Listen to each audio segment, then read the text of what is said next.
ये आकाशवाणी का कोटपुतली केंद्र है, FM बैंड 101.9 मेगाहर्ट्ज पर।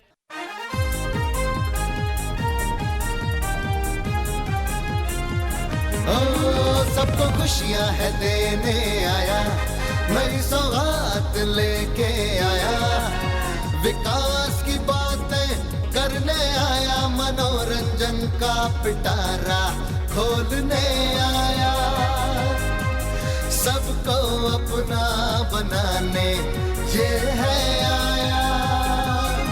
Kotputli FM 101.9, Kotputli FM 101.9, Kotputli FM 101.9 FM।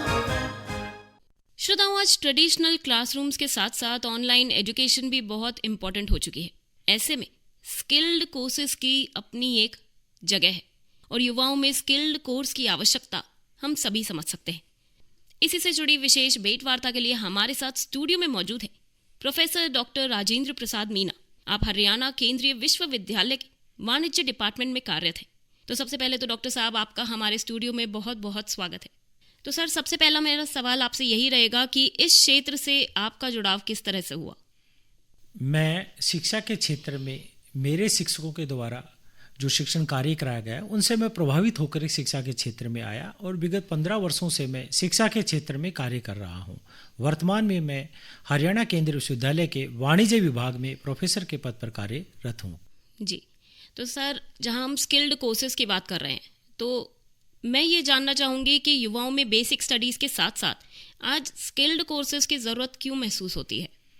हम देख रहे हैं कि भारत तीव्र गति से आर्थिक विकास की गति को प्राप्त कर रहा है और हमें वैश्विक प्रतिस्पर्धा में बने रहने के लिए हमें ज़रूरत है कि विकसित भारत जो 2047 में हमें विकसित भारत की अवधारणा को साकार करना है, उसमें ज़रूरी है कि हम यदि कौशल आधारित शिक्षा यानी स्किल ओरिएंटेड एजुकेशन प्राप्त करेंगे तो हम अधिक रूप से आर्थिक और सामाजिक विकास में भागीदारी निभा पाएंगे। इसलिए युवाओं को शिक्षा के लिए कौशल आधारित शिक्षा यानी रोजगारपरक शिक्षा की आवश्यकता है, जिससे कि वह सर्वांगीण विकास हो सके और देश के विकास में अपनी भागीदारी सुनिश्चित कर सके।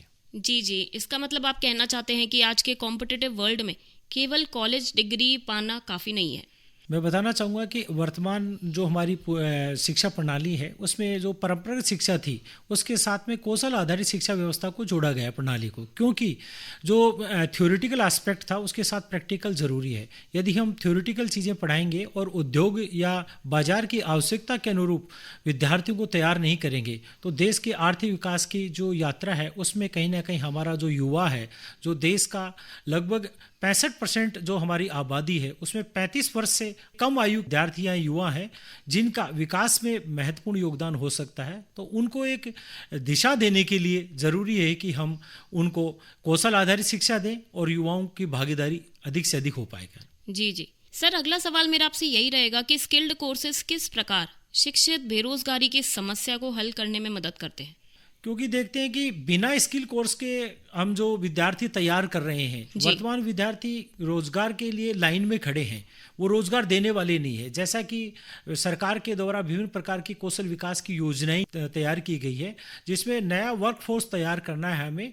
ये नहीं कि मतलब कि जो हमारा जो जनसांख्यिकी डिविडेंड है उसको कहीं ना कहीं भारत के विकास में हमें ज़रूरत है उनको योगदान देने के लिए। तो आप मानते हैं कि आज शिक्षित बेरोजगारी मौजूद है? बिल्कुल, हम देख रहे हैं कि कहीं ना कहीं बेरोजगारी भी एक अपना एक बड़ी समस्या है। उस समस्या का समाधान हम सब मिल करके, यानी जो रोजगार पर शिक्षा है, सरकार साथ में उद्योगों का या शिक्षा के साथ औद्योगिक इकाइयां हैं या इंडस्ट्रियां हैं, कॉरपोरेट है, उनका शिक्षा को एक अलाइन करना है, उनके साथ जोड़ना है। क्योंकि कौशल आधारित शिक्षा के लिए ज़रूरी है कि उनको उद्योग में, इंडस्ट्री में ट्रेनिंग दी जाए और वो ट्रेनिंग जो प्राप्त होगी वही बाजार की आवश्यकताएं हैं और वो कल के भविष्य के लिए विद्यार्थियों को तैयार कर पाएंगे। जी, अगला सवाल मेरा आपसे यही रहेगा कि आने वाले समय में किन इंपॉर्टेंट एरियाज में स्किल्ड पाठ्यक्रमों की मांग सबसे ज्यादा होने वाली है? हम देख रहे हैं कि एआई है। अभी वर्तमान में भारत सरकार के द्वारा एआई पे वैश्विक समिट का आयोजन किया गया। जी। पूरा विश्व भारत की ओर देख रहा है कि किस प्रकार से हम, भारत की क्या रुझान है, कैसे भारत नेतृत्व करेगा आने वाले समय वैश्विक रूप से। तो एआई है, आपका डाटा एनालिसिस है, रोबोटिक्स है, ड्रोन है, टेक्नोलॉजी है, 3D प्रिंटिंग है, हॉस्पिटलिटी है, ऐसे बहुत सारे क्षेत्र हैं जिनमें युवाओं को कुशल मार्गदर्शन के साथ कुशल प्रशिक्षण की आवश्यकता है, जिससे कि विकास और अधिक तीव्र गति से हो सकता हो। जी जी। श्रोताओं, आज हमारे साथ स्टूडियो में मौजूद हैं प्रोफेसर डॉक्टर राजेंद्र प्रसाद मीना। हरियाणा केंद्रीय विश्वविद्यालय के वाणिज्य डिपार्टमेंट में ये कार्यरत है और आज हम इनसे चर्चा कर रहे हैं युवाओं में स्किल्ड कोर्स की आवश्यकता पर। तो डॉक्टर साहब, अगला सवाल मेरा यही रहेगा कि प्रधानमंत्री कौशल विकास योजना, हम सभी ने इसके बारे में सुना है जी। इन योजनाओं से युवाओं को रोजगार दिलाने में कितनी सफलता हासिल कर सकते हैं हम देखेंगे कि जो प्रधानमंत्री कौशल विकास योजना है वर्ष 2015 में प्रारंभ की गई। इस योजना का मुख्य उद्देश्य ये था कि किस प्रकार से हम जो ग्रामीण क्षेत्र हैं या आसपास के लोग हैं जो से शहरों की ओर पलायन कर रहे हैं, उस पलायन को भी रोकना है, साथ में कौशल परक शिक्षा दे करके, उनको ट्रेनिंग दे करके, या उनकी जो पुरानी जो शिक्षा पद्धति है या पहले से जो कार्य कर रहे हैं उनको भी कहीं ना कहीं सर्टिफाइड करना है और वो कार्य उनको करा करके उनको ट्रेनिंग देंगे तो वो जाकर के ट्रेनिंग प्राप्त करके अपने क्षेत्र में रोजगार के नए अवसर सर्जन करेंगे, लोगों को रोजगार देंगे और खुद भी रोजगार प्राप्त करने वाली लाइन में नहीं लग करके लोगों को रोजगार प्राप्त करने में सहयोग प्रदान करेंगे या लोगों को रोजगार के लिए, स्वरोजगार के लिए तैयार करेंगे। जी जी। जैसे कि स्किल्ड कोर्सेज की बात कर रहे हैं, आज स्टार्टअप का ज़माना है, लोग इंडिविजुअल बिजनेस में बहुत ज़्यादा बिलीव करते हैं, तो आपको क्या लगता है कि सरकार द्वारा प्रदान किए जा रहे ये मुफ्त स्किल्ड कोर्सेज केवल जॉब दिलाने के लिए सीमित है या फिर हमें स्टार्टअप में भी हेल्प कर सकते हैं? हम देख रहे हैं कि भारतवर्ष में विभिन्न प्रकार के जो के विभिन्न केंद्रीय विश्वविद्यालय हैं या राज्य विश्वविद्यालय हैं, वो विश्वविद्यालय अपने यहाँ पर स्टार्टअप के लिए बच्चों को इनोवेशन के माध्यम से इनोवेशन इनक्यूबेशन सेंटर बना रखे। वहाँ पर बच्चों को इस प्रकार के लिए तैयार किया जाता है कि कोई बच्चा स्टार्टअप लगाना चाहता है, उसके पास कोई प्लान है, कोई उसके पास कोई विजन है, तो उसको कहीं ना कहीं हम उसकी हेल्प करते हैं विश्वविद्यालयों के अंदर और वहाँ पर वो बच्चा उस प्रोजेक्ट के ऊपर वर्क करता है, उसको हम रिकॉग्नाइजेशन कराते हैं और उनको साथ ही विश्वविद्यालय विभिन्न, हमारा खुद हरियाणा केंद्रीय विश्वविद्यालय भी ऐसे ही, क्या ना, गुरुग्राम विश्वविद्यालय है, स्किल विश्वविद्यालय राजस्थान में भी है, वो बच्चों को फंडिंग भी देते हैं उन प्रोजेक्ट्स पे काम करने के लिए, यानी इनिशियल उनको फाइनेंशियल असिस्टेंस प्रोवाइड किया जाता है जिससे कि वो अपना स्वयं का उद्योग लगा सके। क्योंकि रोजगार करना और रोजगार देना दोनों में बड़ा अंतर है, क्योंकि जब तक हम रोजगार देने वाले नहीं बनेंगे और हम अपने स्टार्टअप नहीं करेंगे, नए नए स्टार्टअप आएंगे, क्योंकि जब रिसर्च अनुसंधान पे काम होगा जब जाके नए नए इनोवेशंस हो पाएंगे। इसलिए जरूरी है कि जो नए स्टार्टअप करना चाहते हैं विद्यार्थी उनको मोटिवेट किया जाता है। तो क्या ये प्रधानमंत्री इंटर्नशिप योजना है, प्रधानमंत्री विश्वकर्मा स्कीम है, ये इसी का हिस्सा है? बिल्कुल, कौशल विकास के क्रम में ही एक सोपान है जिसमें हम देखेंगे कि उसमें जो विभिन्न प्रकार के जो काम करने हुनरमंद व्यक्ति है, जैसे बढ़ई है, आपका नाई है या लोहार है, अन्य बहुत सारे हैं, उनको आर्थिक सहायता भी दी जा रही है और साथ में जो उनकी तकनीक है, पुराने जो उनकी कार्य पद्धति है, उनमें वर्तमान आवश्यकता के अनुरूप उनको प्रशिक्षित किया जाता है और उनके हुनर को भी कहीं ना कहीं संरक्षित और संरक्षण दिया जाता है, जिससे कि वो भी हमारी जो प्राचीन व्यवस्था है, माननीय प्रधानमंत्री जी भी कहते हैं कि हमें विकास के साथ विरासत भी लेके साथ चलनी है। जी जी। और हमको सबका साथ सबका विकास करना है। कहना सर, आप विकास की बात कर रहे हैं, वास्तविक में जैसे उद्योगों में मांग बढ़ती जा रही है, तो ऐसे में कॉलेजेस में जो सिखाया जा रहा है इसके बीच कोई अंतर को किस तरीके से कम कर सकते हैं? क्योंकि आजकल डिमांड तो बहुत है लेकिन हम उस तरीके से लोगों को स्किल्ड नहीं कर पा रहे। हम देख रहे हैं कि लगभग 34 वर्ष के बाद में राष्ट्रीय शिक्षा नीति आई है जी। ये राष्ट्रीय शिक्षा नीति एक कौशल आधारित शिक्षा के ऊपर फोकस करती है, भारतीय ज्ञान परंपरा पर फोकस करती है और विद्यार्थियों को कौशल परक शिक्षा देने के लिए विभिन्न प्रकार के पाठ्यक्रम विश्वविद्यालय में प्रारंभ किए जा रहे हैं और ये पाठ्यक्रम जो परंपरागत शिक्षा प्रणाली थी उसमें कहीं ना कहीं नए परिवर्तन किए जा रहे हैं और उद्योग की मांग के साथ में, यानी हम विश्वविद्यालयों के अंदर, कॉलेजों के अंदर जो MOU कर रहे हैं इंडस्ट्री के साथ में, यानी इंडस्ट्री को क्या आवश्यकता है, किन क्षेत्रों में आवश्यकता है, उस प्रकार से इंडस्ट्री की आवश्यकता के अनुरूप नए नए कोर्स पाठ्यक्रम तैयार किए जा रहे हैं और उसी के अनुरूप भविष्य की आवश्यकता के अनुरूप विद्यार्थियों को तैयार किया जा रहा है इसी माध्यम से। सर, आपने अभी परंपरागत शिक्षा की बात की तो एक बड़ा साधारण सा सवाल है और शायद सभी के मन में ये आता है कि क्या online education traditional classroom training के बराबर है और नहीं तो क्यों? आप देख रहे हैं कि जो परंपरागत शिक्षा है और एक ऑनलाइन शिक्षा है, ऑनलाइन शिक्षा का भी अपना एक महत्वपूर्ण योगदान है, क्योंकि जो दूरस्थ जो लोग बैठे हैं, जो कामकाजी हैं या जो आर्थिक रूप से ज़्यादा संपन्न नहीं, वो विश्वविद्यालय कॉलेजों में नहीं जा पा रहे, तो उनके लिए ऑनलाइन शिक्षा भी प्रणाली बेहतर है।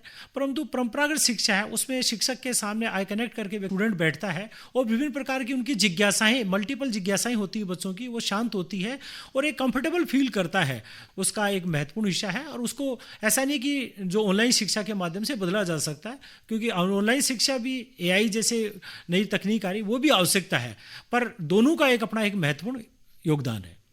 सर, हम देखते हैं कि उद्योगों में बहुत मांग है स्किल्ड लेबर्स की, लेकिन उसके अकॉर्डिंग सप्लाई नहीं होती है, या फिर लोगों के पास आज जॉब नहीं है या वो जानते नहीं है। तो इस बारे में आप हमें क्या बताना चाहेंगे? हम देख रहे हैं कि रोजगार के अवसरों की कोई कमी नहीं है, परंतु जरूरत है कि रोजगार के अवसरों के लिए, क्योंकि उद्योग है, बाजार है, बाजार के मांग के अनुरूप हमारी शिक्षा प्रणाली नहीं थी, तो बाजार के अनुरूप शिक्षा प्रणाली नहीं है तो रोजगार के अवसर भी सीमित है। जब हम इंडस्ट्री के साथ, उद्योग के साथ बाजार के अनुरूप हमारे पाठ्यक्रम तैयार करेंगे, उसके अनुसार प्रशिक्षण देंगे और जो हमारा जो स्किल इंडिया मिशन है उसके अनुरूप लोगों को स्किल्ड वर्कफोर्स के रूप में तैयार करेंगे, तो हमारा जो रूरल और अर्बन में गैप है वो भी कम होगा। साथ में कौशल के साथ में जो कौशल पर शिक्षा दी जाएगी, या इनको जॉब ओरिएंटेड, स्किल ओरिएंटेड शिक्षा देंगे, वह शिक्षा जाकर के बच्चे के सर्वांगीण विकास में आएगी और बच्चा इंडिपेंडेंट हो पाएगा। वह रोजगार के लिए, ऐसा नहीं कि रोजगार के लिए बड़ी बड़ी कंपनियों के लाइन में खड़ा। इसलिए जरूरी है कि जो बाजार की मांग है यानी उद्योग की मांग है, उनके अनुरूप हम लोगों को तैयार करें, क्योंकि रोजगार के कई अवसरों की कमी नहीं है। जरूरत है कि हमें कौशल पर शिक्षा मिले और लोग उसको प्रकार की शिक्षा अर्जित करके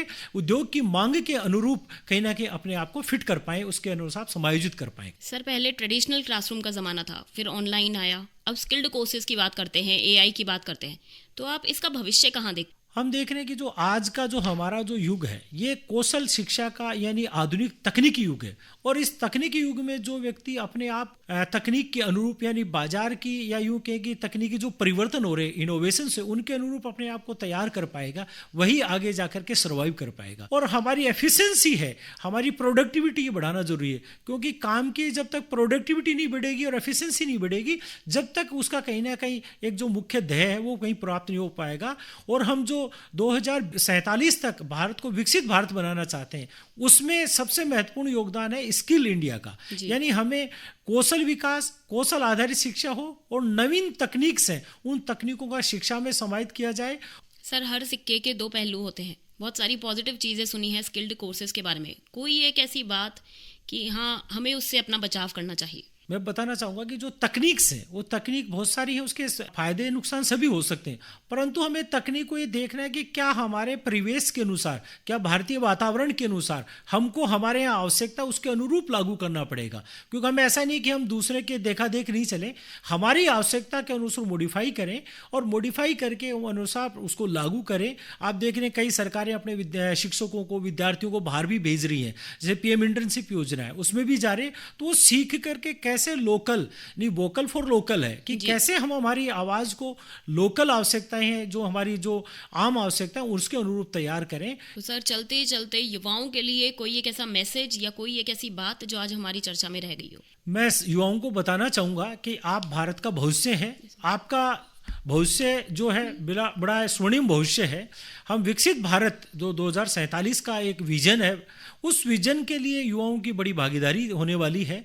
तो आपको अपने रिसर्च में, अनुसंधान में इस बात का ध्यान रखना है कि किस प्रकार से हमें शॉर्टकट यूज़ नहीं करना, हमें पढ़ाई के लिए शॉर्टकट माध्यम नहीं यूज़ करने, हमें ये देखना है कि किस प्रकार से हम हमारा एक इनोवेटिव आइडिया डेवलप करें, हम किस प्रकार से हमारा होलिस्टिक डेवलपमेंट करें। जी डॉक्टर साहब, बड़ी ही खूबसूरती से आपने समझा दिया कि इंसान को समय के साथ बदलना बेहद ज़रूरी है, टेक्निक्स को समझना ज़रूरी है, तभी वो कदम से कदम मिलाकर इस देश की तरक्की में अपना हाथ बढ़ा सकेगा।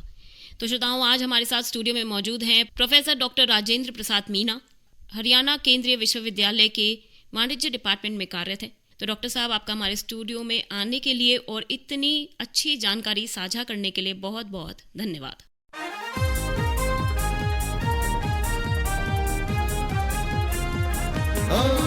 सबको खुशियां है देने आया, नई सौगात लेके आया, विकास की बातें करने आया, मन मनोरंजन का पिटारा खोलने आया, सबको अपना बनाने ये है आया।